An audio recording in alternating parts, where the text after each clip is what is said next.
One thing I've always tried to do on this channel is consciously be true to myself. And what that means is I really, really try to avoid being partisan for the sake of it. Now, of course, it's nice to find common ground. It's nice to find empathy with people in terms of the way we look at things, like seeing things in a certain angle. And that's why I'm very active on social media, and that's why I will often, like if I'm a member of a group or I like a page or something, it's nice to find common ground there. It's always more pleasant seeing, the Facebook notifications that someone's liked my comment rather than someone has, um, you know, insulting me or confronting me about something. But I also understand the nature of politics and the nature of discourse is that there will be disagreements, and that's fine. I mean, I've always accepted that if I'm going to be opinionated and put out my opinions, some people will disagree with it, and that's their right. It comes with the territory. Um, but I am aware that sometimes, people come to this channel and they kind of assume because they have seen a certain video whereby I'm taking a particular position, they almost like disappointed if I take another position on another issue. But this isn't that I'm flippant. I feel very strongly about things. It's that as a centrist, I'm not partisan. So what I mean by that is, as I look at everything, it's kind of like the median. So some issues I am on the right, some issues on the left. I simply, when I look at everything, I roughly end up in the centre. But centrism is not about just being neutral for the sake of it. It is not about sitting on the fence. It's certainly not about being apolitical. I'm a political person. I have strong views on things. And the last thing I am is apathetic. In fact, if anything, I probably think too much about this stuff. But anyway, for this particular video, I want to talk about how I feel about woke ideology, what's called woke ideology, because I haven't changed my view on it. Some people might think because I'm very anti-Trump and I'm critical of the way the British right-wing press deal with certain issues like the migrant issue, and I am, um, that I therefore be sympathetic to woke ideology, but I'm really not. And the main reason for this is I don't think it is entirely honest as to what it claims to be. So let's just break this down a little bit because it is a contentious word. It's one of those words that's used a lot in the culture wars. And I try not to overuse it. I try not to just throw it out all the time. But I do think there's a validity in using it when the left themselves have coined the term. This is the hypocrisy, I think. Left-leaning people who would describe themselves as woke get frustrated when critics like myself then use it as a pejorative. But you can't go around using a word as something that you want to be utilized in social discourse and then take issue when it's used as a point of critique. The point is the word is in the public vernacular, so it's going to be there. Where does the word originate? I think most analysts would say this goes back to about the 1970s when African Americans used it as a way to describe being awoken to injustice. That was the concept, being awoken to injustice. But in sort of circa the mid 2010s, late 2010s, we started seeing it become used in popular culture and in the culture wars describe a very dogged left-wing way of thinking, which was, for its proponents, it's very progressive, it's very open-minded, it's about compassion. For its critics, it's about language policing, it's about hypersensitivity, and it's about hypocrisy. And I have to be honest, I definitely veer more towards the latter definition. One thing that bugs me is when woke people will say, it's the right use this like an insult. I thought being anti-racist was a good thing. Well, any decent person would be anti-racist. Any decent person would be hostile to any form of bigotry because that's about being a decent human being. What I would point out is it's a little bit like atheists say you don't have to be religious to have values. Well, you don't have to be woke to be a decent person. And actually, if you value common sense, you will see why wokeism is controversial. As an example, they will often talk about the importance of compassion. And yet the same people will try to get people fired from their jobs. They will try to cancel someone. And if that person is a public figure, it doesn't matter if they apologise if they've said something that's been insulting. That doesn't matter, because for the rest of their public life, they're going to be vilified for whatever they said. But it isn't even about saying things that maybe were insensitive. What we see with wokeism goes well beyond that. What we see is an extreme hypersensitivity, and I do think it is about trying to find reasons to be offended. And what happens with this is it becomes a cycle. So woke people find some ridiculous reason to be offended, then conservatives react to that, and sometimes they overreact. I do think sometimes conservatives do themselves no favours because they look like they're just being unkind or unpleasant, and then one side fuels the other. And then normal left-wing people say, oh look, it's conservatives overreacting. So it's kind of like one dogma feeds another counter-ideology, and then other people say, oh look, they're overreacting. And a prime example of this is the Sydney Sweeney jeans ad. So you had a small minority of woke people try to find something in that most normal people would not notice. There's some racial overtone. Then conservatives react to this, and then left-wing people say, what are they complaining about? No one cares. But they're ignoring the fact, actually, the conservatives are reacting to the fact there were hyper-woke people trying to find some sort of sinister racial overtone to this. So this is the thing with the culture wars. One side feeds the other. But I really have little time for woke people when they say that they're all about compassion. Is it compassionate to bully women because they insist that biology matters? Is it compassionate to vilify them as horrible transphobes when all they are saying is that biology matters in such areas as women's refuge centres, women's prisons and sport? Then we hear woke people talk about how anti-racist they are. But to me, tribalising people and saying people should be judged on their ethnicity is the epitome of racism. And that's why such terms as white privilege are so divisive, polarising and obnoxious. You will get many white people, most white people, who recognise that they would acknowledge that there is historic wrongs, but they resent being kind of lumped into the same group as multi-billionaires. And the hypocrisy in this is saying that it's disregarding people's lived experiences. You don't know what someone else has been through. Just because they're white doesn't mean they haven't had struggles in life. And it's not one size fits all. It's just extremely ignorant.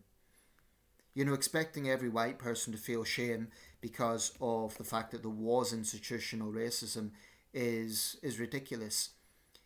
I mean, where woke ideology goes to absolute extreme levels of nonsense is a situation where, for instance, you would have an Asian person who's a victim of a racial hate crime. And I'm aware I'm touching on sensitive issues here, but this has to be discussed. And let's say the assailant is a black person. Now you will actually get woke people say, well, that black person was only acting out of the aggressiveness of white patriarchy. That is really the way they think. Words are violence. Microaggressions need to be controlled. People need to sign up to seminars where they're learning about their white privilege. This is the sort of thing that has absolutely nothing to do with compassion and everything to do with micro control. And I think that's why a lot of people have a problem with woke ideology. It's not really about compassion. It's not really about being open-minded. It's not really about trying to make people's lives easier. It's about micromanaging people's lives, about managing their thinking. The way I see it is if someone is being obviously obnoxious, if they're being unpleasant, if they're being racist in a very obvious way, they should be confronted, absolutely. But trying to find reasons to be offended, and we see this massively in the entertainment industry, it's just sad. And it's actually very tiresome. I mean, it is physically tiring trying to communicate with someone who you think everything you say to that person, they're going to be analysing it like, what did you really mean by that? It's just so exhausting. So for instance, you might be making conversation with someone like, oh, where are you from? And then if they happen to be from another part of the world, or they happen to be from another ethnicity, then the woke school of thought would say, well, that must be, you're saying that they're different, you're saying they're other. No, maybe you're just making conversation. So this is what I think people really resent about woke thinking, whereby an innocent conversation or an innocent question can be turned into something sinister. And like I say, we see it in the entertainment industry, whereby there is constantly this injection of, I would give an example about representation now. I agree that it's important. I agree in the 21st century, films should be intelligent enough to represent communities in a fair way. And that's fine. Where I draw a line is when there's such an obsession about this, whereby you might, for example, have a minority character who's not a very pleasant character. Well, why not? Why not have a diverse representation of that group rather than just saying they should all be good or all be bad? You're going to have unpleasant people in real life who are white, who are black, who are Hispanic, who are Asian. So just because you have a villain who may be black or Asian or Hispanic doesn't mean that that particular producer or director is saying, oh, look, they're all like that. And I think that's the problem we get in Hollywood. There's this hypersensitivity. The actor who was in Lost, Korean-American actor, he recently complained, I forget the guy's name off the top of my head, and oh look, I've just triggered someone because I forgot the guy's name. But that's an example of what I'm talking about. Regardless, the guy said that there's actually over-management now with racial sensitivity. And he pointed out that now Japanese Americans would be denied an opportunity to play a Korean American. Well, my way of thinking would be, really, if a British actor can play a German, a French actor can play a Belgian, is it really unreasonable for a Japanese actor to play a Korean or vice versa? I could understand the controversy if you had the sort of things that happened in the past, where there would be really offensive makeup put on for a white actor to play an Asian and things like that. But the point about acting is you're playing a different role. Another example of this is when Bradley Cooper put on a prosthetic to play the composer Bernstein, and yet his own family said that Cooper done a great job of this. So I honestly think there are lobby groups out there and pressure groups who just spend all their waking hours trying to find reasons to be offended and try to find some sinister overtones in something when maybe they just aren't there. You see this particularly in the United States, but we see it in the UK as well. Not so much in other countries, but I'm sure other Western countries aren't immune to this. It's just exhausting. And that is my fundamental issue with woke ideology. I am anti-racist. I am against racism. I will call it out when I see it. It's an unpleasant thing. No one should have to go through it. I'm against any form of discrimination. But what I am also against is this micromanagement, this hypersensitivity. It's just exhausting. I'm a fan of The Big Bang Theory, the sitcom. And I think it's fair to say that's probably a little bit more on the left-wing side of things. The producers, the cast famously spoke out in solidarity with Jussie Smollett, the guy who faked being attacked in New York City. But regardless, if you look at The Big Bang Theory, the humour is actually, it's not as woke as you might think for a 2010 show. In fact, if anything, there's times it's mocking the sensitivity of wokeism. I don't think that was ever deliberate. But for example, there's a lot of jokes between Raj and Hard. Raj is an Indian guy, Hard's Jewish. And, sometimes Raj gets offended by things, but then, for instance, there's a line I remember Hard saying, I'm not making fun of your race, I'm making fun of you. And things like that. So I appreciate how Big Bang Theory kind of makes fun of the hypersensitivity of this age that we're in. But honestly, it is exhausting. If you're going around talking about white privilege or mansplaining, do not tell me that you're an open-minded person. You're not. Because you think that it's okay to have a green light to be sexist or racist as long as it's directed at men or white people. If you're truly a decent person, if you're truly going to be consistent, then why would you polarize an entire group and then claim that you're being open-minded? That is the fundamental flaw with wokeism. It is fundamentally hypocritical. You could be a decent person. You can oppose bullying. You can oppose genuine racism. And I mean genuine racism. I'm not talking about some microaggression that means nothing.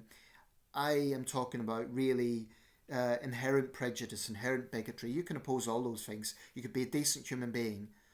But with wokeism, no, I don't think it is progressive. I think it is about hypersensitivity. I think it's about thought policing. It's exhausting. And that's why there's been a backlash against it. There's a lot more to say about the subject, but I'll wrap this up. So yes, I remain anti-woke, but that doesn't mean I'm anti-progress, and it doesn't mean that I give any sort of time to right-wing bigots either. I see that from the right, and that is the other side. Sometimes you will get right-wing people who use wokeism as an excuse to be obnoxious themselves. I mean, for instance, bullying is bullying. It's not banter. It can really damage someone's quality of life. So those sort of things I don't give the time of day to. Being concerned about climate change doesn't make someone woke. Now, going out on a motorway, gluing yourself to the road and saying billions of people are going to die in 5 years isn't just wokeism, that's extremism. So it's an extreme. Thanks for watching.